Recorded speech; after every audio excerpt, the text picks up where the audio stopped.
a gente começa a, vamos dizer assim, a criar quais os tipos de estratégias e de, vamos dizer, o que a gente precisa para ter assim, garantia total do nosso resultado. Fazendo um resumo disso, quais que são os padrões que a gente vai precisar para PCR em tempo real.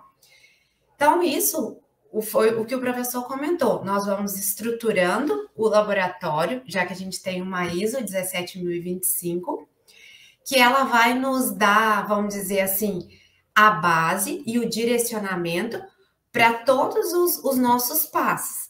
Então, hoje a gente conta no laboratório com um setor de material de referência interno. A gente tem uma coleção, que é uma coleção, vamos dizer, de agentes biológicos, que ela é comercial, mas a gente tem um setor que faz a manutenção dos materiais de referência para nós. O que é isso? São os nossos controles positivos. Para hoje, eu fazer uma PCR em tempo real, eu tenho que ter certeza de que eu estou fazendo a detecção do meu alvo de interesse. Para isso, eu preciso de um padrão, preciso de um comportamento, de um controle, para eu vamos dizer assim, ter um comparativo com relação a ele. Então, essa é, vamos dizer, uma dificuldade do laboratório, em partes, em adquirir, por exemplo, material de referência. A gente só pode realizar as nossas PCRs em tempo real se a gente tiver um material de referência sabidamente caracterizado e conhecido. Então, isso vai nos dizer assim, tanto para pragas quarentenárias presentes quanto para pragas quarentenárias ausentes. Então, isso é muito importante a nossa, vamos dizer assim, o nosso credenciamento no Ministério, porque a gente consegue ter esses materiais, porque a gente tem o credenciamento e a gente tem uma acreditação na norma que nos possibilita ter esses materiais guardados para utilizar como protocolo, como vamos dizer assim, o padrão da reação. E aí a gente precisa de autorização de importação, para, dependendo, materiais de referência, que são pragas quarentenárias ausentes. Então, tem que ter um cuidado para você estar utilizando isso justamente para não estar disseminando isso pelo país. Então, o mais importante é, a partir do momento que eu defini o método, seja ele a PCR em tempo real, isso vale também para métodos biológicos, morfológicos, tudo eu tenho que ter um padrão material de referência. Eu preciso definir o meu organismo-alvo, que eu vou estar detectando. Então, um exemplo. Se hoje eu quero detectar o Botrytis fab, que é uma praga quarentenária ausente, um fungo, proveniente de soja da Argentina, eu preciso ter um controle positivo de Botrytis, que eu preciso ver o comportamento dele na minha reação de PCR, para eu fazer o comparativo da minha amostra, que é a escura, né, que eu não sei se tem ou não assintomática, e verificar se ele amplifica no mesmo padrão.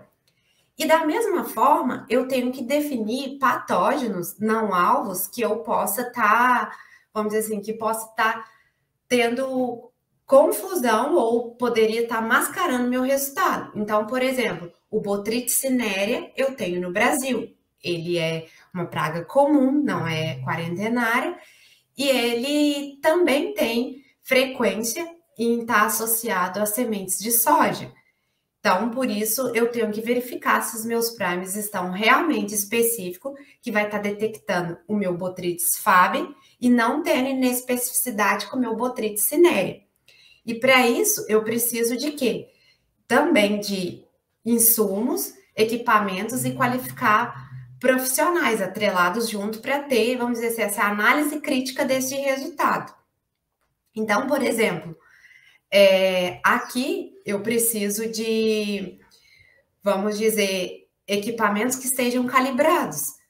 E aí, por isso, entra a norma. Eu tenho que ter pipetas calibradas, eu tenho que ter um termosclador, vamos dizer assim, calibrado, verificado, para que ele emita a fluorescência nos poços, vamos dizer assim, com uma certa homogeneidade.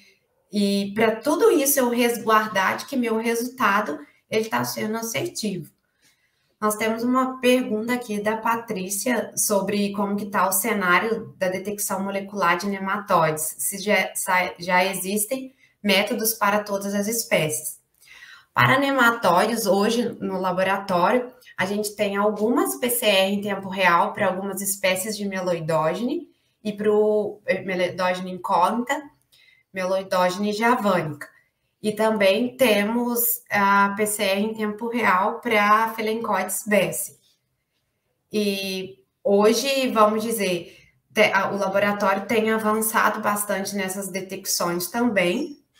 A gente tem umas pesquisas, vamos dizer assim, estamos desenvolvendo uns protocolos que eu vou mostrar mais adiante alguns. Não trouxe aqui exemplos de nematóides, mas eu posso comentar que a equipe tem trabalhado bastante, vamos dizer, com esses 3 métodos, e a gente tem tentado avançar também pela questão da filogenia, né? Porque hoje muitas espécies ainda são muito próximas, né? Que a morfologia não consegue separar, e principalmente o corte ali perineal para meloidógene é um pouco trabalhoso. Então a gente tem avançado na aquisição de alguns genes também conservados. A gente tem também um material de referência interno bem grande para todas as espécies de meloidógene.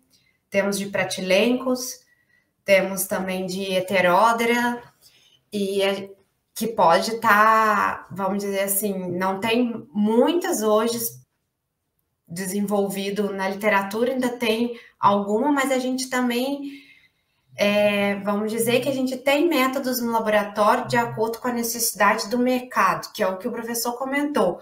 Se hoje está tendo um problema de Felencoides besseyi, a gente corre para desenvolver método por ele, para essa praga. Então, vai depender muito do que o mercado está nos pedindo para a gente correr e desenvolver para ter a prestação de serviço com mais rapidez e qualidade. Então, aqui, justamente assim, para atrelando, vamos dizer, o que eu preciso para ter de controles para eu ter toda a minha confiança nos meus resultados, conforme a gente comentou. O controle positivo, que é o nosso padrão, que é o material de referência.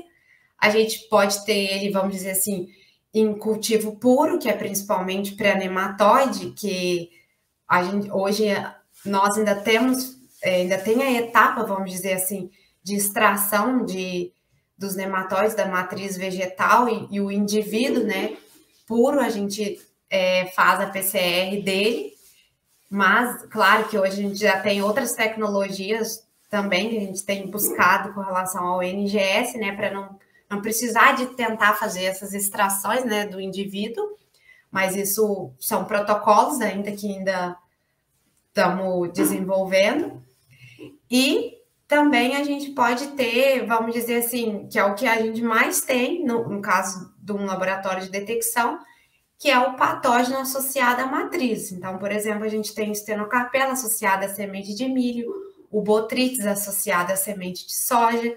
Então, a gente ainda tem a matriz, assim, que é importante também, porque a matriz também não pode ter reação cruzada na PCR. Então, porque quando a gente faz a extração, a gente extrai muito mais o DNA da matriz do que do organismo-alvo. Então, por isso também a gente tem, em algumas PCR em tempo real, a matriz associada ao alvo, para ver o comportamento dele durante as reações. A gente tem controle negativo, que são os não-alvos, que eu comentei com vocês, que vai de acordo, vamos dizer assim, com a cultura e com a biologia do patógeno. Então, se é Botrytis faba em soja, eu tenho o Botrytis cinerea. Se é as de aporte do cancro da haste, vamos dizer assim, a Phomopsis de aporte. Se eu tenho uma PCR em tempo real específica para detecção de Asparlate, de aporte Asparlate, eu tenho que ter feito um teste preliminar se ela não vai ter cruzamento e inespecificidade com a caulívora, com a longícula, com a úcre, que são também associadas a sementes de soja. Geralmente, o Ministério da Agricultura tem alguns protocolos que eles pedem para adicionar o controle endógeno, principalmente a fusariose, né, o raça 4 tropical da bananeira, porque o controle endógeno ele vai funcionar exatamente na mesma analogia e similaridade do COVID, que é um controle endógeno humano, a gente tem um controle endógeno do organismo-alvo. Geralmente, para fungos, a gente tem a actina, fator de elongação, gene mitocondrial. Para plantas, a gente tem também um gene mitocondrial, que é o NATK, o MTK. Para nematóide, a gente às vezes tem. Vai depender muito do organismo que a gente está avaliando. E para que você coloca ele? Justamente para avaliar se você não está tendo um falso negativo na sua PCR, que é para verificar assim, se a sua extração funcionou. Se o seu endógeno funcionar, ou seja, ele está sempre presente no seu organismo-alvo, a sua extração está funcionando, e se a sua PCR não funcionar, vamos dizer assim, não der positivo, você assegurou que você teve uma boa extração, uma boa quantidade de DNA para ser amplificado.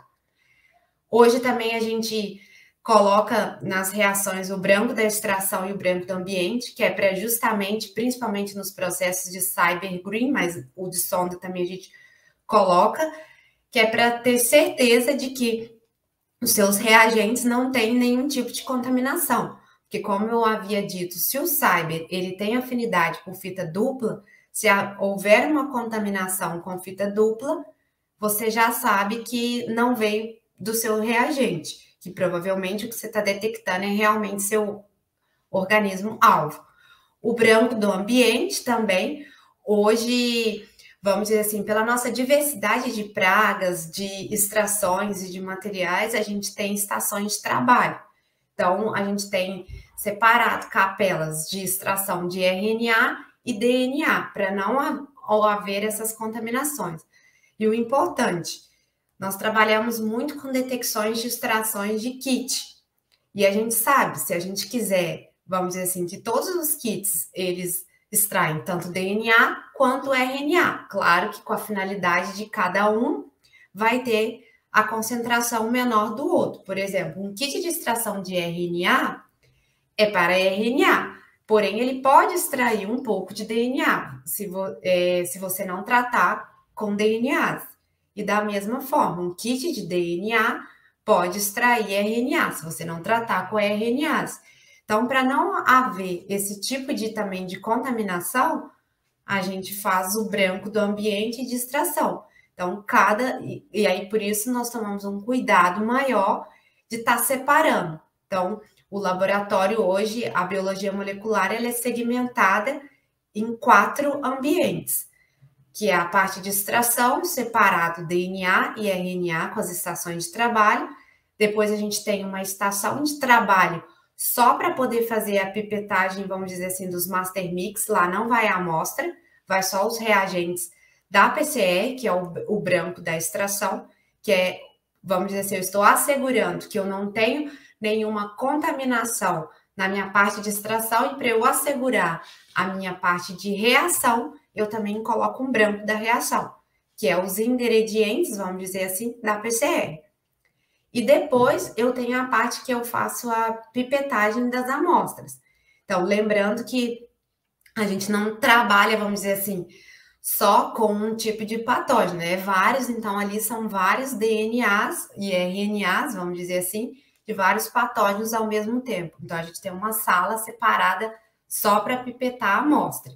E depois a sala propriamente com os equipamentos.